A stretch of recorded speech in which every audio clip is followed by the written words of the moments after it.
안녕하세요, 인생 수업 여러분. 오늘은 정말 특별한 사연을 가지고 왔습니다. 71세 김미경 할머니의 이야기인데요. 그럼 할머니의 이야기를 들어보겠습니다. 여러분 안녕하세요. 저는 김미경입니다. 오늘 여러분께 제 이야기를 들려드리고 싶어요. 혹시 가족이라는 이름으로 모든 걸 참아야 한다고 생각하고 계신가요? 제가 깨달은 건 사랑한다고 해서 맞아도 되는 건 아니라는 거였어요. 찰싹. 그 순간 저는 알았어요. 아, 내가 이 집에서 이런 존재구나. 더 충격적이었던 건 제 아들이 저를 바라보며 한 말이었거든요. 어머니가 너무 심하셨어요. 그 순간 지켜온 제 모든 것이 무너져 내렸어요. 하지만 저는 포기하지 않았어요. 아니, 포기할 수 없었어요. 지금부터 들려드릴 이야기는 참고 또 참다가 마침내 자신의 인생을 되찾은 한 여성의 이야기입니다. 혹시 저와 비슷한 상황에 계신 분들께 작은 용기가 되었으면 하는 마음으로요. 이야기 시작 전에 구독과 좋아요 부탁드려요. 더 많은 진솔한 이야기를 전해드리는데 큰 힘이 됩니다. 그럼 시작하겠습니다. 돌이켜보면 저의 하루는 언제나 새벽 5시부터 시작됐어요. 사업에 실패한 아들 우석이와 며느리 나영이, 그리고 초등학교 2학년인 손자 태준이가 함께 들어온 지 벌써 석 달이 흘렀어요. 저는 부엌으로 향하며 작은 한숨을 내쉬었어요. 집은 분명 제 명의였지만 언제부턴가 주도권은 며느리와 손자에게 넘어가 있었거든요. 매일 아침 5시 30분이면 일어나서 가족들 아침 준비, 쌀 씻고 국 끓이고 반찬 꺼내고 도시락 싸고 50년 넘게 해온 일이지만 이제는 뭔가 달랐어요. 예전에는 가족을 위해 음식을 만드는 게 즐거웠는데 이제는 의무처럼 느껴졌어요. 며느리 나영이는 집안일은 손도 대지 않고 하루 종일 침대에 누워서 드라마만 봤어요. 설거지를 부탁하면 허리가 아파서라는 핑계였고 빨래를 개어달라고 하면 손목이 시려서라며 고개를 돌렸어요. 그럴 때마다 저는 그냥 웃으며 알았다. 내가 할 일이라고 말했어요. 손자 태준이는 저를 마치 가정부처럼 여겼어요. 게임기가 고장나면 소리를 질러서 고쳐달라고 했고 배가 고프면 언제든 밥을 차려달라며 재촉했어요. 할머니 빨리 해. 하는 목소리는 명령조에 가까웠어요. 그래도 저는 참았어요. 가족이니까 혈육이니까. 매일 저녁이면 설거지를 하며 창밖을 바라봤어요. 예전에는 이 시간이 가장 평온했는데 이제는 하루 종일 이어질 피로감이 벌써부터 몰려왔어요. 남편이 세상을 떠난 지 4년. 혼자 지내던 그 시간이 그립기 시작했어요. 그때는 적어도 제 시간이 있었고 제 공간이 있었으니까요. 할머니 아침 됐어? 태준이가 잠옷 바람으로 부엌에 나타나면 인사도 없이 냉장고를 열어젖히며 우유를 찾곤 했어요. 없네. 우유 사와 명령조의 말투였어요. 저는 미소를 지으며 알았다. 태준아라고 답했지만 마음 한구석이 시큰해졌어요. 그래도 저는 스스로를 달랬어요. 언제부터 이 집에서 제가 투명인간이 된 걸까? 언제부터 고마움 대신 당연함만 돌아오게 된 걸까 생각하면서도 말이에요. 하지만 그래도 가족이니까 참아야 한다고 중얼거렸어요. 그런데 점점 더 견디기 어려운 말들이 쏟아지기 시작했어요. 어머니 빨래는 따로 해주세요. 우리 거랑 섞이면 안 되거든요. 며느리가 빨래 바구니를 보며 말했어요. 마치 제가 더러운 존재라도 되는 것처럼요. 저녁은 6시 정각에 차려주세요. 아이 먹는 시간이 있어요. 시계를 보며 째깍거리는 소리까지 내더군요. 5분만 늦어도 또 늦었네라며 혀를 찼어요. 텔레비전 소리 너무 크게 하지 마세요. 애 공부해야 돼요. 제가 보던 TV를 꺼버렸어요. 그것도 제 방에 있던 텔레비전인데 말이에요. 할머니 빨리 안 해? 배고픈데. 태준이는 숟가락을 탁탁 치며 소리를 냈어요. 고작 7살인 아이가 저를 하인대하듯 했어요. 어느 날은 제가 감기에 걸려서 기침을 했더니 며느리가 어머니 아이한테 옮으면 어떻게 해요? 마스크라도 쓰세요라고 하더군요. 제 집에서 마스크를 쓰고 지내라니. 할머니 요리 왜 이렇게 짜? 맛없어. 태준이가 밥상을 보며 찡그렸어요. 그 말을 들은 며느리는 어머니 요즘 음식이 좀 짜긴 해요. 아이 건강에 안 좋아요라고 거들었어요. 그럴 때마다 저는 미안하다. 다음엔 조심할게라고 말했어요. 50년 넘게 요리해온 제가 갑자기 요리를 못하게 된 게 아닌데도 말이에요. 설거지를 하고 있으면 어머니 그릇 좀 조용히 해주세요. 아이가 자려고 하는데요 라고 했어요. 제가 언제 시끄럽게 설거지를 했는지 평생 조용히 살아온 저인데 말이에요. 심지어는 제가 기침을 하거나 화장실을 가는 것도 눈치를 주더군요. 어머니 밤에 너무 자주 일어나시는 것 같은데요. 우리도 잠을 자야죠라고 하는 거예요. 하나하나 쌓여가는 그 말들이 제 마음에 상처를 냈어요. 무시와 당연함 그리고 마치 제가 이 집에 얹혀 사는 신세라도 되는 듯한 말투들이요. 그래도 저는 계속 참았어요. 가족이니까 서로 이해해야지라고 생각하면서요. 하지만 그 이해는 언제나 제가 일방적으로 해야 하는 것이었어요. 저만 참으면 되는 거라고. 저만 양보하면 되는 거라고 생각했거든요. 그런데 정말 제 인생이 바뀐 그날이 왔어요. 평소와 다름없이 아침 7시에 식탁에 밥상을 차렸어요. 김치찌개가 보글보글 끓는 소리와 함께 고등어구이 냄새가 집안에 퍼졌어요. 태준이가 눈을 비비며 나타났고 저는 따뜻한 미소로 태준아 손 씻고 와서 밥 먹자라고 말했어요. 그런데 태준이는 대답 대신 짜증스러운 표정을 지었어요. 할머니 너무 시끄러워. 맨날 소리 내면서 밥해. 그러더니 갑자기 저를 향해 침을 퇴하고 뱉었어요. 침이 제 앞치마에 떨어졌어요. 저는 잠시 멈칫했어요. 하지만 곧 억지로 웃음을 지으며 어린아이라서 그렇겠지라고 생각하며 참았어요. 태준이는 아무렇지도 않다는 듯 식탁에 앉아서 밥을 먹기 시작했어요. 며칠이 지났어요. 저는 그 일을 잊으려고 노력했어요. 그런데 비슷한 일이 또다시 벌어졌어요. 이번에는 점심을 준비하던 중이었어요. 된장찌개를 끓이며 콧노래를 흥얼거리고 있던 저에게 태준이가 다가왔어요. 할머니 진짜 시끄러우니까 조용히 해. 소리를 지르더니 또다시 침을 뱉었어요. 이번에는 제 뺨에 침이 닿았어요. 차가운 침의 감촉에 저는 온몸이 굳어버렸어요. 태준아. 제 목소리가 처음으로 단호해졌어요. 할머니한테 침 뱉으면 안 돼. 그러지 마라. 저는 태준이의 어깨를 잡고 눈을 마주보며 말했어요. 때린 게 아니에요. 단지 잘못을 알려주려 했을 뿐이었어요.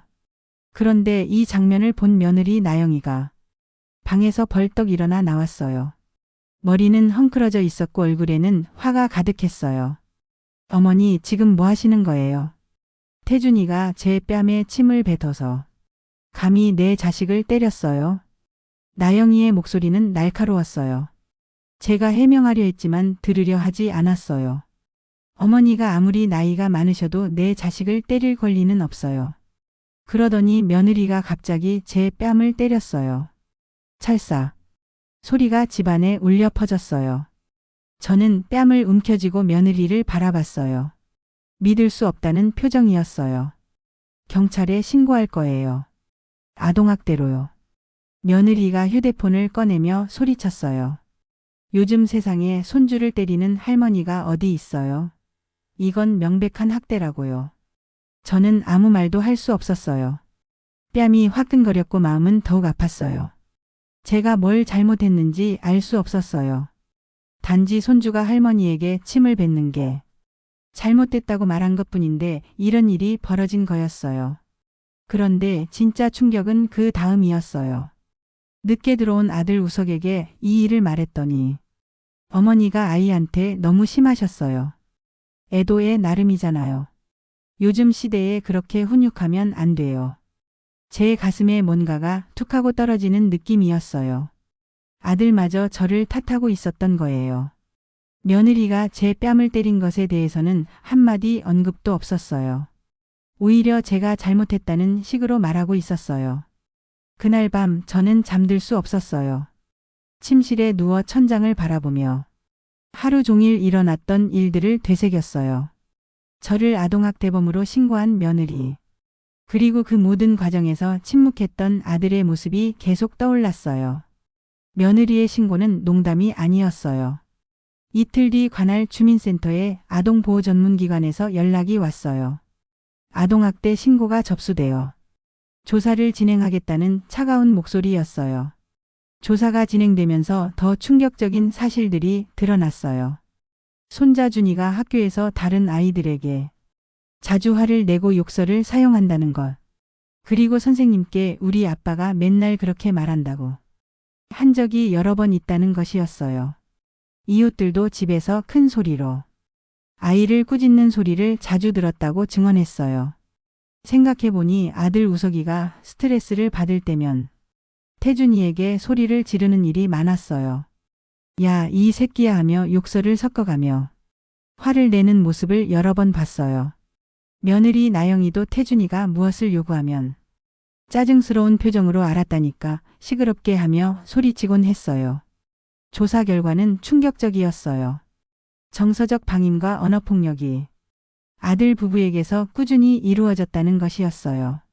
정작 진짜 문제는 따로 있었는데 저만 가해자로 몰린 거였어요. 그날 밤 새벽 2시쯤 아들 우석이가 늦게 들어왔어요. 저는 일어나 거실로 나갔어요. 우석이는 소파에 주저앉아 머리를 감싸쥐고 있었어요. 저는 조용히 우석이 앞에 앉았어요. 그리고 차분한 목소리로 물었어요. 우석아, 내 아내가 내 뺨을 때렸는데 너는 뭘 했니? 우석이는 고개를 들어 저를 바라봤어요. 잠시 망설이더니 한숨을 쉬며 대답했어요. 어머니가 아이한테 너무 심하셨어요. 그 순간 모든 게 끝났어요. 더 이상 할 말이 없었어요. 아들의 눈에는 제가 그저 구시대적이고 고집센 늙은이로만 보이는 것 같았어요. 가족을 위해 평생을 바쳤지만 이제는 그 가족들에게 짐이 된 존재일 뿐이었어요. 다음 날 아침 저는 일찍 일어나 부동산에 전화를 걸었어요. 목소리는 담담했지만 결연했어요. 집을 팔고 싶어요. 부동산 중개사는 놀라며 갑작스럽다고 했지만 제 의지는 확고했어요. 그 집은 남편과 평생을 함께 살던 공간이었어요. 신혼 시절부터 시작해서 아들을 낳고 키우고 남편을 떠나보낸 슬픔까지 모든 것을 함께한 터전이었어요. 벽에는 아들의 성장 과정이 담긴 사진들이 걸려 있었고 마당 한 구석에는 남편이 심었던 감나무가 자라고 있었어요. 하지만 이제는 달랐어요. 이 집은 저에게 침을 뱉은 손자와 뺨을 때린 며느리, 그리고 그 모든 것을 묵인하는 아들이 눌러앉은 곳일 뿐이었어요. 더 이상 따뜻한 보금자리가 아니라 저를 질식시키는 감옥이었어요. 저는 부엌에서 차를 끓이며 마지막 결심을 굳혔어요. 이 집에서의 추억들을 정리하고 새로운 곳에서 새로운 시작을 하겠다고 다짐했어요. 더 이상 누구의 눈치도 보지 않고 누구에게도 구박받지 않는 곳에서 말이에요. 집이 매물로 나간 지 일주일이 지났어요. 부동산에서는 좋은 조건이라며 곧 매수자가 나타날 거라고 했어요. 저는 조용히 짐을 정리하기 시작했어요. 50년 넘게 쌓인 살림살이들을 하나씩 들여다보며 무엇을 가져갈지 고민했어요. 집은 생각보다 빠르게 팔렸어요. 서울 외곽이지만 교통이 편리하고 학군이 좋다는 이유로 신혼부부가 바로 계약을 원했어요. 한 달 안에 집을 비워달라는 요청을 받아들였어요. 시간이 촉박했지만 오히려 마음이 편했어요. 아들 우석이와 며느리 나영이는 처음에는 제가 농담하는 줄 알았어요. 하지만 부동산 계약서를 보고 나서야 사태의 심각성을 깨달았어요. 집이 정말로 팔렸고 한 달 뒤에는 모두 이 집을 떠나야 한다는 현실 말이에요. 며느리가 당황하며 저를 찾아왔어요. 평소 방에서 나오지도 않던 그녀가 처음으로 제 앞에 무릎을 꿇었어요. 저희는 어디서 살아야 하냐며 아이도 있는데 어떻게 하냐며 울먹였어요. 저는 차분하게 대답했어요. 그건 너희가 알아서 해야 할 일이야. 이 집은 이제 내 것이 아니야. 아들도 발을 동동 구르며 매달렸어요. 너무 갑작스럽다며 상의도 없이 어떻게 이럴 수 있냐고 이야기했어요. 저는 씁쓸하게 웃었어요. 상의라는 말을 듣고 보니 더욱 어이가 없었어요. 한 달 뒤 저는 경상남도의 작은 시골 마을에 자리 잡았어요. 집값이 저렴해서 서울집 팔아서 생긴 돈으로 조그만 단독주택을 사고도 제법 여유가 있었어요. 집 뒤편에는 작은 텃밭이 딸려 있었고 앞마당에는 감나무 한 그루가 서 있는 한적한 곳이었어요. 이사 첫날 저는 집안을 둘러보며 깊은 숨을 들이마셨어요. 오랜만에 맡아보는 고요함의 냄새였어요. 텔레비전 소리도 게임기 소음도 큰 목소리로 싸우는 소리도 없었어요. 오직 창밖에서 들려오는 새소리와 바람소리만이 집안을 가득 채웠어요. 마을 사람들은 대부분 노인들이었고 새로 이사온 저를 따뜻하게 맞아주었어요. 옆집 할머니는 김치를 갖다 주었고 건너편 할아버지는 텃밭 가꾸는 법을 알려주겠다고 했어요. 누구도 제 과거를 캐묻지 않았고 그저 편안하게 지내라며 인사만 건넸어요. 텃밭에는 상추와 고추가지 모종을 심었어요. 서울에서는 화분에 파 정도만 기를 수 있었는데 이곳에서는 마음껏 농사를 지을 수 있었어요. 흙을 만지고 있으면 마음이 평온해졌어요. 아무도 재촉하지 않고 아무도 불평하지 않는 시간들이었어요. 아침에는 6시에 일어나서 텃밭에 물을 주고 오후에는 평상에 앉아 책을 읽었어요. 저녁에는 직접 기른 채소로 간단한 저녁을 차려 먹었어요. 혼자 먹는 밥이지만 맛있었어요. 누구의 눈치도 보지 않고 누구에게도 잔소리를 듣지 않으면서 먹는 밥의 맛은 특별했어요. 마을 아이들은 손자와는 달랐어요. 저를 보면 공손하게 인사를 했고 때로는 텃밭 구경을 해도 되냐고 정중하게 물어보기도 했어요. 제가 따온 방울토마토를 나눠주면 고맙습니다 하며 연신 인사를 했어요. 이런 모습을 보며 저는 생각했어요. 아이들은 본래 이렇게 예의 바른 존재구나 하고요. 텃밭 평상에 앉아 아침 해를 마주하는 시간이 저에게는 가장 소중했어요. 커피 한 잔을 들고 앉아서 하루를 시작하는 의식 같은 것이었어요. 그 시간에는 아무 생각도 하지 않았어요. 그저 따뜻한 햇볕을 받으며 제 숨소리에 귀 기울였어요. 어느 날 아침 평상에 앉아있던 저는 혼자 중얼거렸어요. 이제야 내 숨소리가 들린다. 서울에서는 늘 누군가의 소리에 파묻혀 제 목소리조차 제대로 들을 수 없었는데 이곳에서는 제 존재가 또렷하게 느껴졌어요. 시골에서의 생활이 석 달째 접어들던 어느 가을날 저는 텃밭에서 고추를 따고 있었어요. 그런데 대문 너머로 낯익은 목소리가 들려왔어요. 할머니. 태준이의 목소리였어요. 대문 앞에 서 있는 건 아들 우석이와 며느리 나영이 그리고 손자 태준이었어요. 셋 다 낡은 차림이었고 제가 기억하는 것보다 훨씬 초라해 보였어요. 태준이가 먼저 달려들었고 우석이는 무릎을 꿇으며 머리를 조아렸어요. 어머니 정말 죄송해요. 저희가 정말 잘못했습니다. 며느리도 옆에서 고개를 숙였어요. 예전처럼 당당하던 모습은 어디에도 없었어요. 우석이가 집을 구하지 못해서 월세방에서 힘들게 살고 있다고. 일자리를 구하기 어렵다고 말했어요. 나영이도 작은 목소리로 미안하다고 중얼거렸어요. 태준이가 제 치마를 잡아당기며 말했어요. 할머니 미안해요. 할머니한테 침 뱉어서 미안해요. 이제 안 그럴게요. 저는 태준이의 머리를 쓰다듬었어요.